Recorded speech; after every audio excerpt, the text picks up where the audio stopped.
할렐루야. 제가 이 샌디에고에 와보니까 박 목사님이 제 상관이더라고요. 그래서 박 목사님이 하라 그러는 대로 지금 잘 하고 있습니다. 하나님의 은혜가 날로 새롭습니다. 생전 처음 넥타이 매지 않고 주일날 강단에 선 것, 상당히 새로운 경험입니다. 이렇게 귀한 성도님들과 함께 예배드리고 또 말씀을 전하게 되어서 기쁘고 감사합니다. 군에 있을 때부터 아주 성실하게 모든 일에 있어서 모범적으로 사역하시는 박 목사님께서 이렇게 초대해 주시고 설교할 귀한 기회를 주신 것 또한 감사하게 생각합니다. 아무쪼록 여러분 모두 하나님의 깊고 놀라우신 은혜와 진리를 충만하게 경험하고 또한 나누는 그러한 귀한 성도님들이 되시기를 바랍니다. 원래 이 샌디에고 지역에 살던 아메리칸 인디언은 누굴까요? 쿠메야 아이족입니다. 그들이 평화롭게 살고 있는데 16세기에 스페인 사람들이 방문을 했고 18세기에 처음으로 도시가 형성되었습니다. 이 캘리포니아 지역에서 제일 먼저 도시가 생성된 곳이 바로 이곳입니다. 1821년에 멕시코 땅이 되었고요. 이곳이 30년 후에는 미국 땅으로 편입이 되었습니다. 그러니까 이 샌디에고 지역 여러 번 땅의 주인이 바뀌었습니까? 안 바뀌었습니까? 바뀌었습니다. 그 원인이 무엇일까요? 여러 가지로 말할 수 있겠습니다만 힘입니다. 샌디에고의 아름다운 산천, 여러분들이 모르는 사이에, 잠자는 사이에 바람의 힘, 물의 힘 때문에 조금씩 변해가고 있습니다.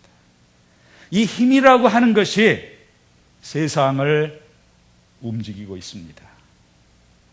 이 우주 무엇이 움직입니까? 중력, 자기력, 핵력, 이러한 보이지 않는 힘이 이 우주를 지금 진행시켜 나가고 있습니다. 자동차도 그렇고 사람도 역시 마찬가지입니다. 인류의 문화, 이 샌디에고의 기독교 문화도 힘에 의해서 변해가고 있습니다. 어떤 힘이 없다고 하면 변화를 기대할 수 없습니다. 이 교회도 역시 힘이 있어야 하는 것입니다. 여러분이 몸담고 충성스럽게 섬기고 있는 사랑교회, 그러한 힘이 지금 있습니까? 나날이 변하고 소문을 듣자 하니까 건강하게 성장하는 것을 보았을 때 반드시 여기에 어떤 힘이 작용하고 있다 하는 것을 우리가 알 수가 있습니다. 그렇다면 이 교회를 이렇게 긍정적으로 하나님이 기뻐하시는 선한 방향으로 움직여 나가는데, 변화시켜 나가는데 어떤 힘이 작용하고 있느냐? 여러분 어떻게 생각하십니까? 물리적인 힘, physical force, 돈의 힘. 여러분 돈 좀 가지고 계세요? 돈의 힘을 좀 맛보셨습니까? 지능의 힘, 머리, 프로그램, 어떤 아이디어의 힘, 이러한 것일까요? 그러한 것에 의해서 이 교회가 지금 변화되고 성장해 나가고 있습니까? 아닙니다. We have to say no. 거기에는 뭔가 다른 어떤 힘, 그 힘이 무엇일까요? 영적인 힘, 성스러운 힘, 위로부터 내려오는 어떤 힘이 작용하고 있는 것입니다. 믿습니까? 그것을 여러분들은 성령의 능력, 말씀의 힘, 기도의 활력, 눈물의 파워, 리더십의 힘이다. 이렇게 말할 수도 있을 것입니다. 과연 이러한 힘이 있을 때에 교회는 생명을 가진 그런 공동체로서 건강하게 성장할 수, 부흥할 수 있는 것입니다. 이 힘이 바로 변화의 바람을 몰고 오기 때문인 것입니다. 변화의 원인이 되기 때문인 것입니다. 그래서 여러분, 사랑교회가 복음과 사랑으로 세계를 어떻게 하는? 변화시키는 교회, 이렇게 표어를, 슬로건을 정한 것은 잘한 것입니까? 잘못한 것입니까? 잘한 것입니다. 하나님이 기뻐하시는 적절한 것이라고 우리는 말할 수밖에 없습니다. 여러분에게 질문을 하겠습니다. 질문에 대답을 빨리 하면 설교 시간이 어떻게 된다고요? 짧아집니다. 저는 학교에서 학생들을 가르치다 보니까 질문을 알게 모르게 설교 시간에도 많이 합니다. 예수님이 말씀하신 것 중에서 제일 중요한 명령 2가지가 있다고 하면 그것이 무엇일까요? 하나님을 사랑하고 이웃을 사랑하는 것. 이것은 사랑의 계명이라고 할 수가 있고, 또 한 가지가 있습니다. 힌트를 드릴까요? 예수님께서 이 세상을 떠나면서 말씀하신 것입니다. 무엇을 전하라? 복음을 전하라. 생전에 하신 계명, 집약하면 그건 사랑하라는 것입니다. 지금 말씀하신 대로 하나님을 사랑하고 이웃을 사랑하라. 새 계명을 주노니 너희가 서로 사랑하라. 이것이 생전에 하신 가장 중요한 계명이고, 2번째, 예수님이 떠나시면서 말씀하신 중요한 명령은 바로 복음을 전하라는 것입니다. 하나님의 사랑과, 그래서 천국의 복음이 전해지는 곳마다 새로운 변화의 바람이 불고 새로운 문화가 창출되는 것입니다. 그러한 것이 영적인 힘이 되어서, 성스러운 힘이 되어서 개인의 삶과 인류의 역사를 좋은 방향으로 변화시켜 나가고 있습니다. 이것은 역사가 증언하고 있습니다. Personal opinion? No. It's a proven fact. 감리교를 창설한 분이 누구십니까? 존 웨슬리 목사님입니다. 웨슬리 목사님 시대의 평균 수명이 40세가 되지 않았습니다. 그런데 예수님, 이 웨슬리 목사님은 팔팔한 나이, 몇 살이요? 팔팔한 나이 몇 살인지 아세요? 88까지 사셨습니다. 88 넘으신 성도님 계십니까? 혹시 여기 손 들어보세요. 안 계세요? 아, 예, 여기 우리 한 분 계십니다. 우리 박수로 우리 격려해 드리겠습니다. 당시 평균 수명보다 2배 이상 사시면서 돌아가시기 일주일 전까지도 설교를 하셨습니다. 복음을 전했습니다. 눈이 오나 비가 오나 계속 말을 타고 다니면서 자기의 몸을 돌보지 않고, 그런데 하나님께서 그 몸을 돌봐주셨어요. 그 누구보다 오래 사셨습니다. 그 당시에. 이렇게 복음을 전할 때 개인이 변했을까요? 사회가 변했습니다. 땅에 떨어진 도덕이 다시 회복되었습니다. 술집이 문을 닫고 사람들이 술 먹으러 안 가고, 여자 찾지 않고, 도박하러 가지 않고 웨슬리 목사님 집회에 오기 때문에, 심지어는 그 술집 주인, 이 도박장의 주인들이 데모를 했습니다. 웨슬리는 이 마을에서 물러나시오.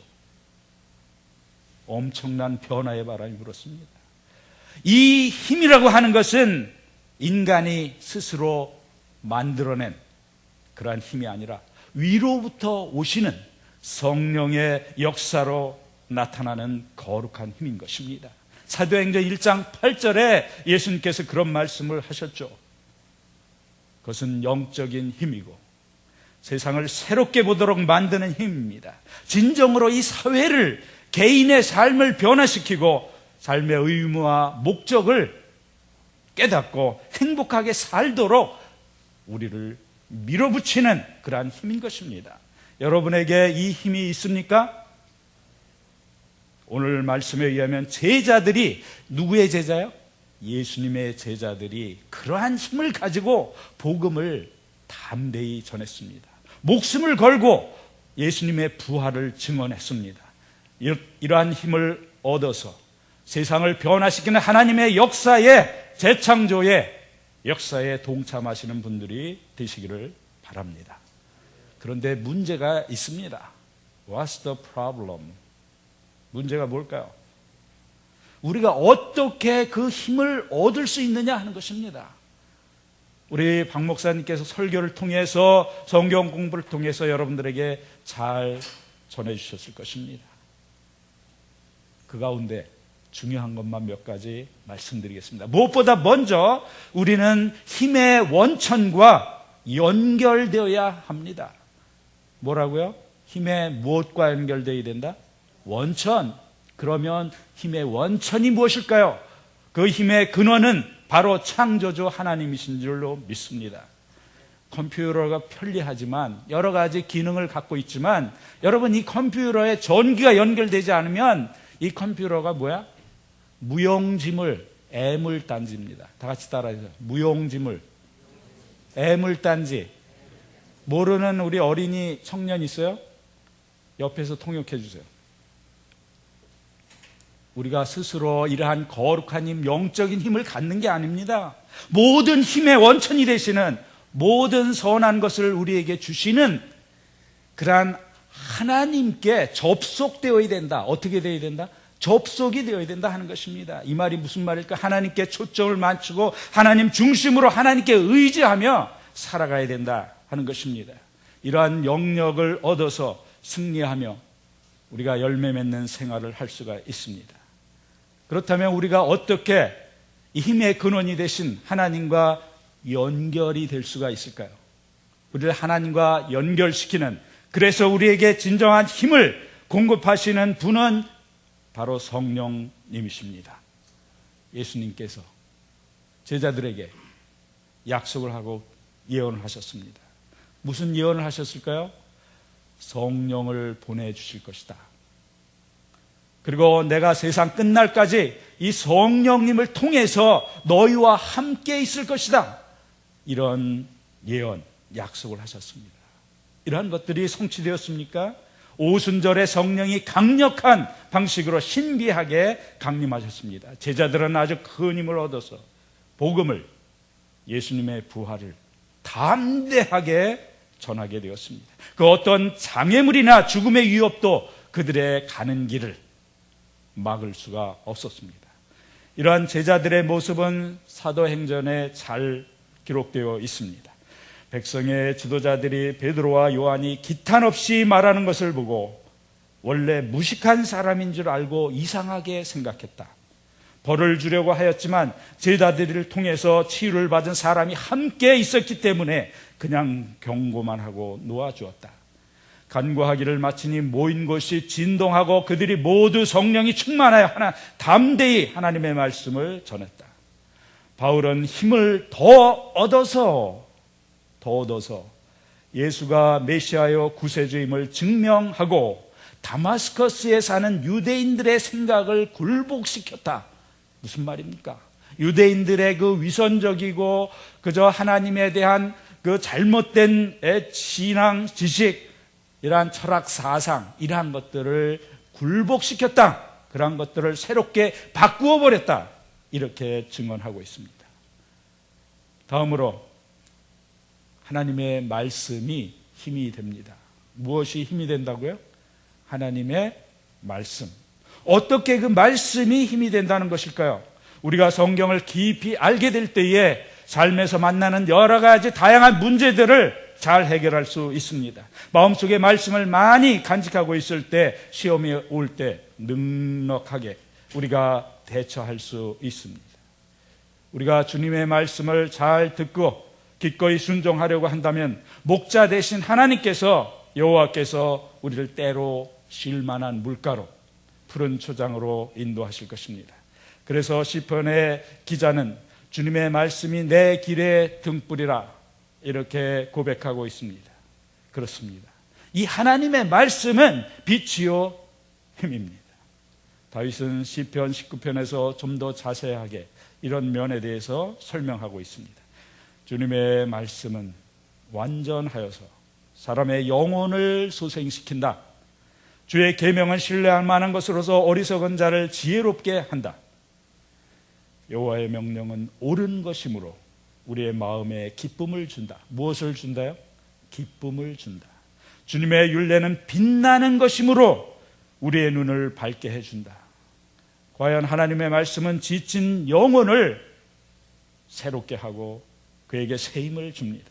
우둔한 마음을 명철하게 하고 우리가 감사하고 기뻐해야 할 이유가 무엇인지 말해주고 있습니다. 어두운 세상을 비추는 등불의 역할을 합니다. 이 말이 사실이라면, 여러분이 지금 그렇게 경험하고 있다고 하면 주님의 말씀은 정말로 힘이 있는 것입니다. 믿습니까? 어떤 유럽 사업가가 아프리카에 갔습니다. 어느 마을에 가서 어떤 사람이 책을 읽는 것을 보았습니다. 무슨 책을 읽으십니까? 성경책입니다. 그 성경책, 우리 유럽에서는 고대의 유물입니다. 사람들이 그 책에 대해서 요즘에 별로 관심을 갖지 않습니다. 이 대화를 하고 있는데 그 옆에 물이 펄펄 끓고 있는 가마솥이 있었습니다. 이때 그 아프리카 사람이 물었습니다. 저것이 무엇인지 아십니까? 가마솥 아닙니까? 그렇습니다. 그런데 성경이 우리 마을에서도 고대의 유물이라고 한다면 당신은 지금 저 펄펄 끓는 가마솥 안에 있을 것입니다. 우리는 원래 식인종이었습니다. 무슨 말입니까? 성경 말씀 때문에, 복음 때문에, 하나님의 말씀 때문에 사람 잡아먹는 습관이 사라졌다는 것입니다. 수천 년 동안 고착된, 시행되어 온 그 관습이 쉽게 사라질 수 있을까요? 하나님의 말씀, 천국의 복음은 개인을 변화시키고 사회를 바꾸어 놓습니다. 개인의 사상과 성격, 고집스럽고 끈질기고 사악하고 도저히 어떻게 해볼 수 없는, 변화를 기대할 수 없는 그러한 것을 고치고 사회 관습과 제도를 개혁합니다. 국가가 할 수 있을까요? 잘 만들어진 그런 법과 제도, 그런 것 가지고 변하지 않습니다. 여러분, 이 정도면 힘이 있는 것입니까? 아닙니까? 힘이 있습니까? 없습니까? 있습니다. 말씀의 검을 가지고 힘차게 전진하며 승리하는 여러분들이 되시기를 바랍니다. 또 힘이 있는 것이 있습니다. 2가지 남았는데요. 2가지 다 하면 이제 설교가 마치게 되겠습니다. 여러분, 희망을 가지세요. 시작한 것은 항상 끝날 때가 있습니다. 자, 변화를 일으키는, 변화의 동력이 되는, 변화의 드라이빙 포스가 되는 것, 여러분들 무엇일까요? 어떤 것이 개인과 사회를 바꾸어 놓을 수 있을까요? 사랑입니다. 여러분 다 같이 해보세요. 사랑. 말하기 좋고 참으로 여러 가지 그러한 영화나 드라마의 주제가 되는 사랑. 말하기는 좋지만 실천하기는 어려운 것입니다. 사랑이 무엇일까요? 사랑은 열정이요 힘입니다. 이상하게 그 사랑에 힘이 있습니다. 여러분, 사랑이 무엇일까요? What is love? 정의를 내려보세요. 눈물의 씨앗, 하트 모양, 따스한 마음, 일리가 있습니다. 그러나 사랑은 마음에 머물려고 하지 않습니다. 행동하려고 합니다. 주려고 하고 섬기려고 하고 변화시키려고 합니다. 그것은 머리에, 이 마음에 머물지 않고 손발을 움직여 무엇인가 하려고 하는 것입니다. 이것이 진정한 사랑인 줄로 믿습니다. 그래서 사랑은 마음의 문제가 아니라 의지의 문제다 하는 말이 있습니다. Love is a matter of will rather than a will a matter of heart. 사랑이 무슨 문제라고요?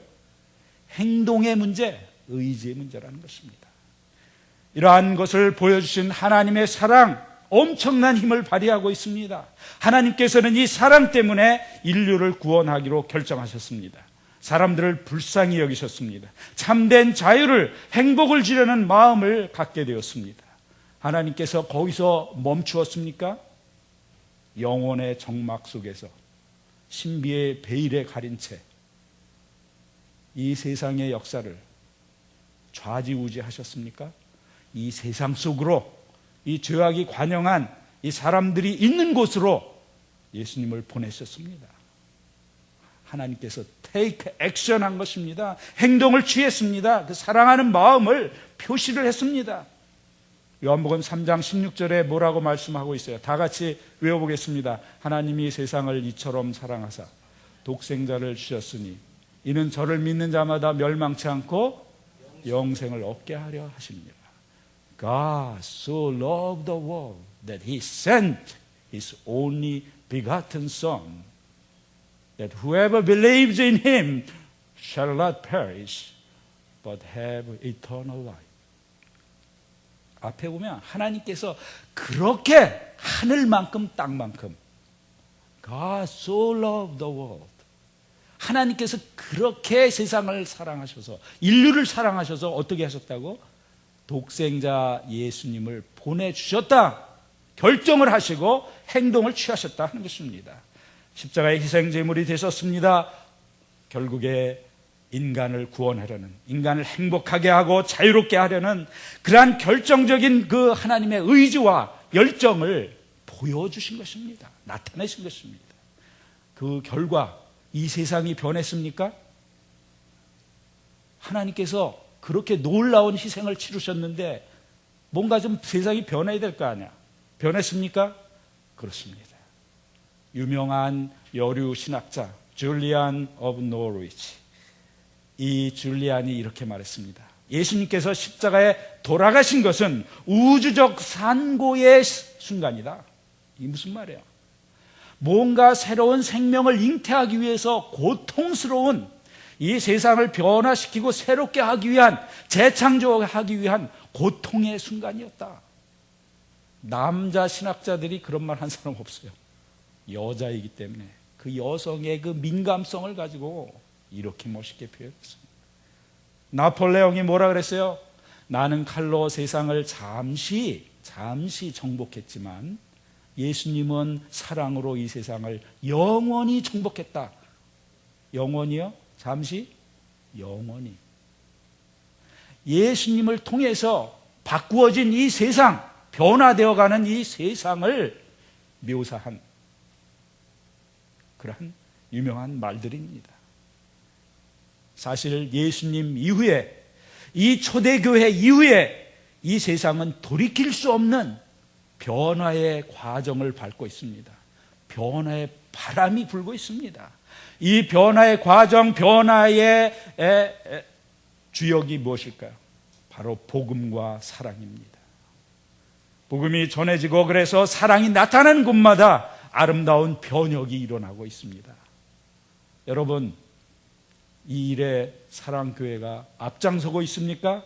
그런 줄로 믿습니다. 그러한 교회가, 그러한 성도님들이 되시기를 축원합니다. 미국에서 제일 존경받는 대통령이 누구예요? 링컨 대통령입니다. The 16th President. 워싱턴에 그 링컨 기념관 있죠? 링컨 상에 가면 그 발이 반들반들합니다. 다른 데는 아주 칙칙한데 거기만 반들반들해. 왜 그럴까? 다 가보셨죠? 흑인들이 너무나 고마워서 맨날 가서 거기에 키스하고 만지고 그래서 반들반들. 노예 해방령을 선포한 대통령이죠. 언제 했어요? 1863년 1월 1일입니다. 그런데 그것은 결코 쉽게 이루어지지 않았습니다. 남북전쟁이라고 하는 엄청난 희생을 치른 후에야 가능했습니다. 영국은 어떨까요? 미국보다 100년 이상 먼저 노예 폐지 운동이 벌어졌습니다. 그리고 그 일에 앞장선 인물이 웨슬리 목사님입니다. 1736년에 조지아의 사반나라고 하는 그 아름다운 항구 도시에 선교사로 왔습니다. 사반나에 혹시 가보신 적 있는 분 있어요? 예. 1부 예배 때도 한 분이 계셨는데 2부 예배도 감사하게도 한 분이 손을 드셨습니다.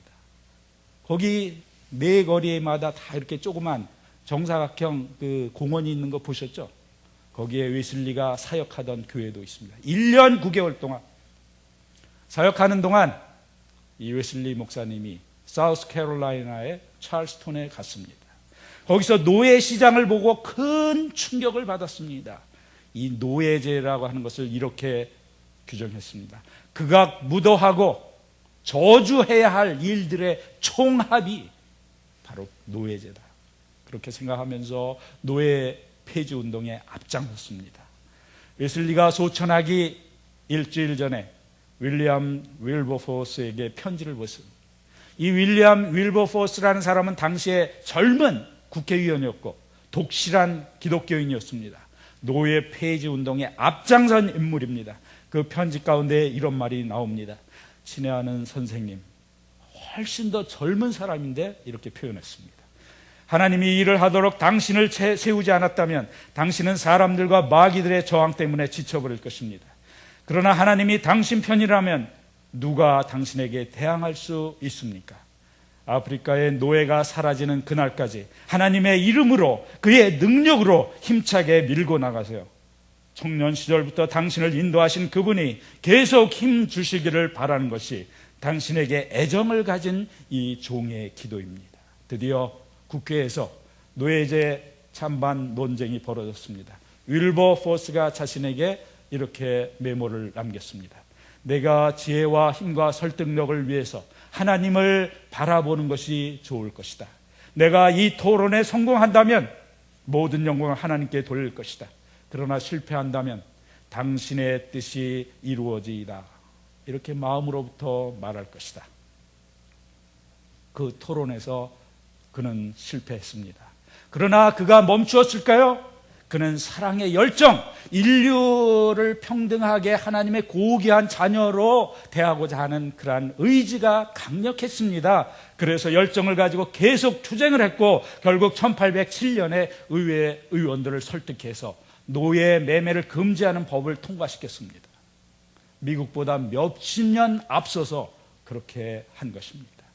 사랑의 열정, 사랑의 의지가 없고서는 그런 변화를 일으킬 수 없었을 것입니다. 지금도 세계 도처에서 하나님을 사랑하고 이웃을 사랑하는 사람들이 변화를 일으키고 있습니다. 여러분은 지금 어떤 방식으로 여러분의 가정과 여러분의 사회와 여러분의 교회를 변화시키고 있습니까? 이 사랑의 놀라운 신비한 힘을 가지고 가정과 교회와 사회를 변화시키는 귀한 성도님들이 되시기를 축원합니다. 마지막 한 가지 남았습니다. 여러분들 희망을 가져도 좋습니다. 우리 신자가 승리하는 삶을 살도록 힘을 주는 마지막, 그것이 무엇일까요? 기도입니다. 여러분 정기적으로 기도하십니까? 아멘.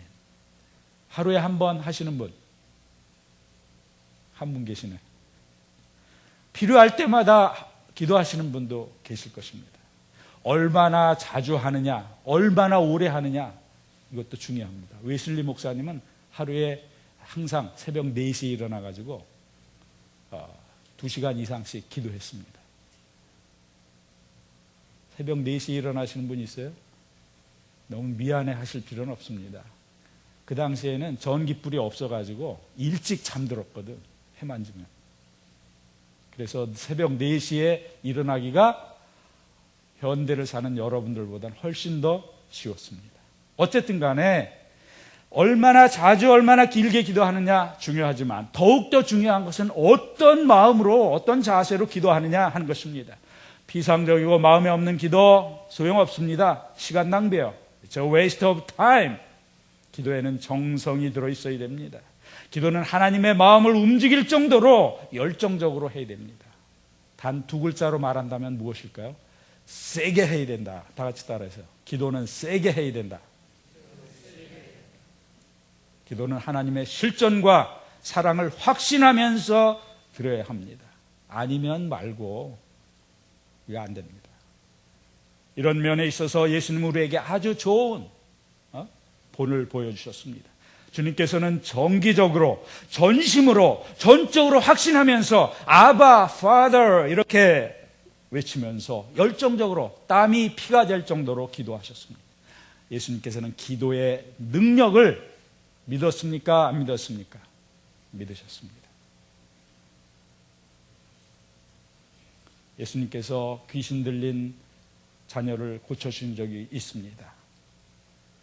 그 아버지가 그 귀신 들린 자녀를 데리고 와서 고쳐달라고 제자들은 부탁했는데 못합니다. 예수님 좀 어떻게 해주십시오. 불쌍히 여겨주십시오. 이럴 때 연민의 정을 가진 주님, 동정의 눈빛으로 그를 바라보았습니다. 뭐라고 하셨습니까? 너 벙어리 귀신아, 내가 너에게 명령한다. 그에게서 나오고 다시는 그에게 들어가지 말라. 그 악령이 사악한 비명을 질렀습니다. 엄청난 힘을 가진 악령. 여러분 경험하신 적 있습니까? 나는 개인적으로 그런 악령 들린 사람을 2번 가까이서 접하고 기도해주고 경험한 적이 있습니다. 엄청난 힘을 발휘합니다. 그 아들의 몸에 격렬한 격렬을 일으킨 후에 귀신이 나왔습니다. 자연스럽게 그 소녀는 시체 같았고 축 늘어져 사람들이 옆에서 보다가 죽었구나. 예수님이 집 안으로 들어갔습니다. 제자들이 따라왔을까요? 안 따라왔을까요? 따라왔지. 그러니까 제자죠. 따라 들어왔습니다. 물었습니다. 왜 저희들은 귀신을 쫓아내지 못했습니까? 그때 예수님 뭐라고 대답하셨습니까? 이러한 강한 악령은 기도를 통해서만 축출할 수 있다. 무엇으로만 할 수 있다고요? 기도를 통해서만 할 수 있습니다. 우리가 악과 싸워 승리하도록 하는 것은 기도입니다. 마귀는 영적인 존재이기 때문에 인간의 힘과 지혜만 가지고는 이길 수 없습니다. 여러분은 자신에게 주어진 이 삶을 풍요롭게 충만하게 누리기를 원하십니까? 자신의 그 약한 마음을 강화시키고 하나님이 원하는 그러한 사람이 되기를 원하십니까? 하나님의 사랑을 풍성하게 경험하고 그분의 그 위대한 지혜를 얻기를 원하십니까? 여러분의 그 고집스러운 성격과 사악한 관습을 변화시키고 싶습니까? 그러면 다른 대책이 없습니다. 여러분 기도해야 합니다. 기도를 대체할 수 있는 것은 있다 없다? 어디에 투표하시겠어요? 기도를 대체할 수 있는 것은 없다. 다 같이 따라하세요. 기도를 대체할 수 있는 것은 없다. 여러분 셀폰 다 가지고 계시죠? 21세기에 살면서 셀폰 없이 사시는 분은 없을 것입니다. 어떤 기능이 있습니까? 여러 가지 할 수 있습니다. 음악도 듣고 게임도 하고 또 뭘 해요? 인터넷, TV 시청, 은행 일도 합니다. 그런데 제일 중요한 기능은 뭡니까? 다른 사람과 통화하는 것입니다. 손에 가지고 다니면서 편리하게 원하는 사람과 대화하는 것입니다. 자, 그러면 기도는 무엇일까요? How about praying? 하나님과 통화하는 수단입니다. 그렇습니까? 설교를 더 길게 할까요? 그런데 말이죠, 이 기도는 셀폰보다 훨씬 더 효과적이고 훨씬 더 편리합니다. 여러분이 지금 아멘을 안 하시는데 그 이유를 잘 몰라서 그런 것 같아요. 그래서 그 이유를 설명하겠습니다. 4가지. 첫 번째, 기도는 말이죠, 들고 다닐 필요가 없다. 그러므로 잃어버릴 걱정도 있다 없다? 없다. 두 번째, 언제 어디서나 하늘에 전화할 수 있다 없다? 있다. 24/7 365입니다. 통화 좀 걸린 적 있어요? 여러분들 기도하는데? 전화 안 받는 경우도 있습니까? 마지막 네 번째는 제일 좋은 건데 여러분들 한번 개수해 보세요. 무엇일까요? 무료입니다. No phone bill. 아무리 길게 해도 돈을 내지 않습니다. 이렇게 좋은 것, 이렇게 편리하고 효과가 있는 것, 셀폰보다 더욱더 위대한 것을 활용하지 않으면 누구만 손해야? 나만 손해입니다. 다 같이 하세요. 나만 손해다. 그러한 어리석은 짓을 하는 분은 여기에 없는 줄로 믿습니다. 마지막으로 어떤 어린이의 간증을 여러분들에게 전해주려고 합니다. 그런데 말이죠, 여기서 한 분이라도 반대하면 저는 하지 않습니다. 어린이의 간증 5분 정도 걸리는데 할까요 말까요?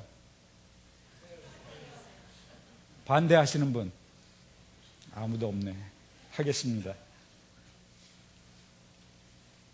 사랑하는 예수님, 안녕하세요. 저는 구로동에 사는 용욱이에요. 구로 초등학교 3학년이고요. 7, 8년 전 얘기니까 용욱이가 지금은 고등학생쯤 됐을 것입니다. 우리는 벌집에 살아요. 벌집이 무엇인지 예수님은 잘 아시지요? 한 울타리에 55가구가 사는데요.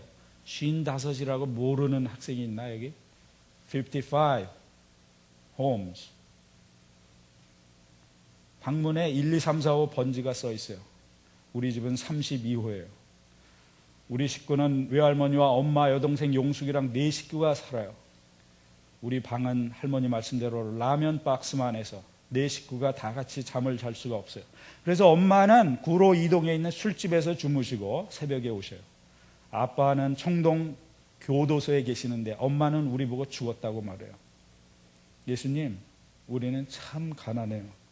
그래서 동해에서 구워 양식을 주는데도 도시락 못 사가는 날이 더 많아요.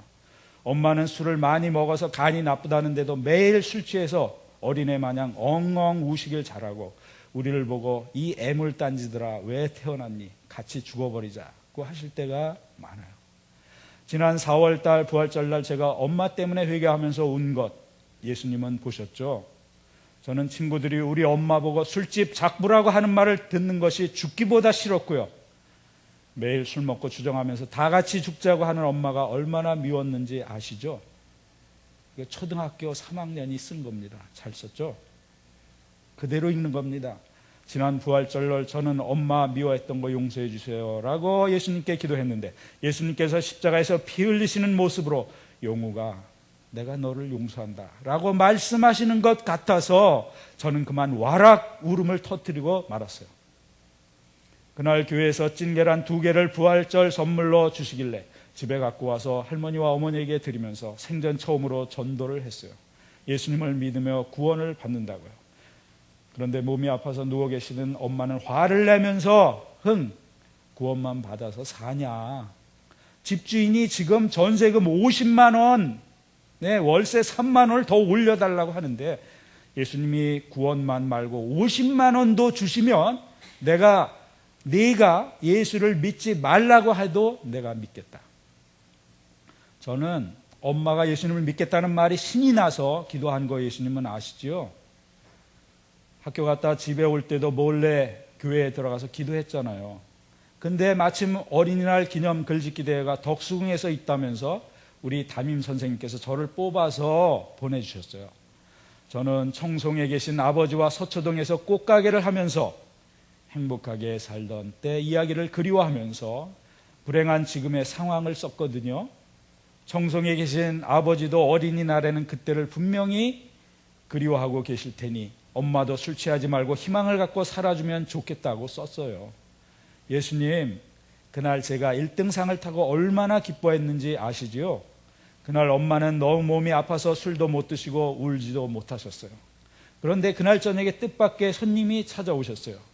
글짓기의 심사위원장을 맡으신 할아버지 동화작가 선생님이 물어물어 저희 집에 오신 거예요. 대접할 게 하나도 없다고 할머니는 급히 동네 구멍가게에 가셔서 사이다 한 병을 사오셨어요. 할아버지는 엄마에게 똑똑한 아들을 두었으니 힘을 내라고 위로해 주셨어요.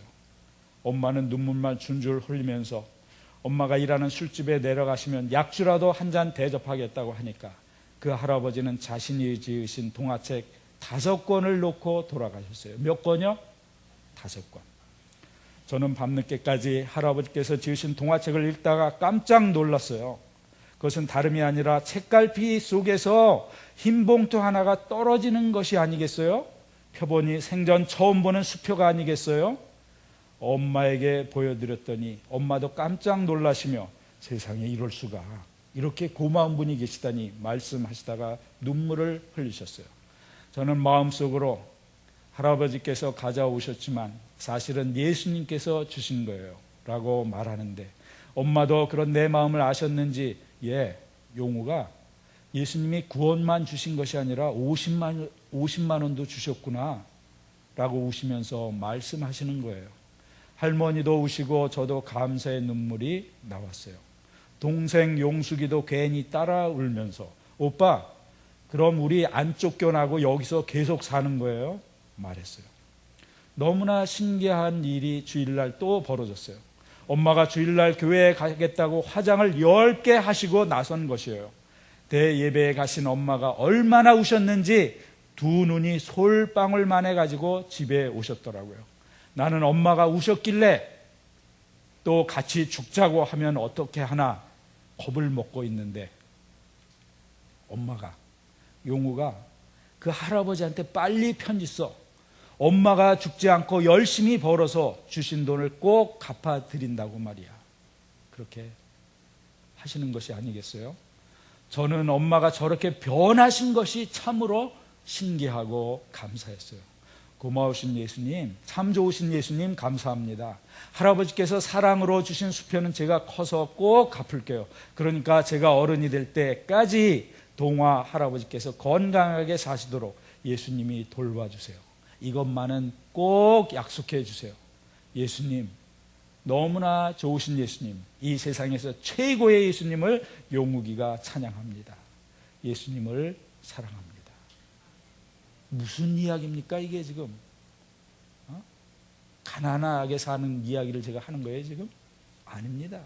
기도로 말미암아, 그 어린아이의 순진무구한 기도로 말미암아 가정에 무엇이 일어났다? 변화가 일어났다 하는 이야기입니다. 이 기도라고 하는 것이 힘이 있다 하는 이야기입니다. 기도로 말미암아 하나님의 은혜와 진리가 명백하게 드러났다는 이야기입니다. 이런 이야기의 주인공이 되시기를 축원합니다. 복음의 힘, 기도의 힘, 성령의 힘, 사랑의 힘을 가지고 아름다운 열매를 맺는 성도님들이 되시기를 바랍니다. 이 영적인 힘을 가지고 변화의 바람을 일으키고 재창조의 역사를 지금 시행하고 계시는 하나님의 역사, 세계 선교에 힘차게 참여하는 샌디에고 사랑교회가 되기를 우리 높으신 주님의 이름으로 축원합니다. 기도하겠습니다. 변화의 역사를 일으키시는 하나님을 찬양합니다.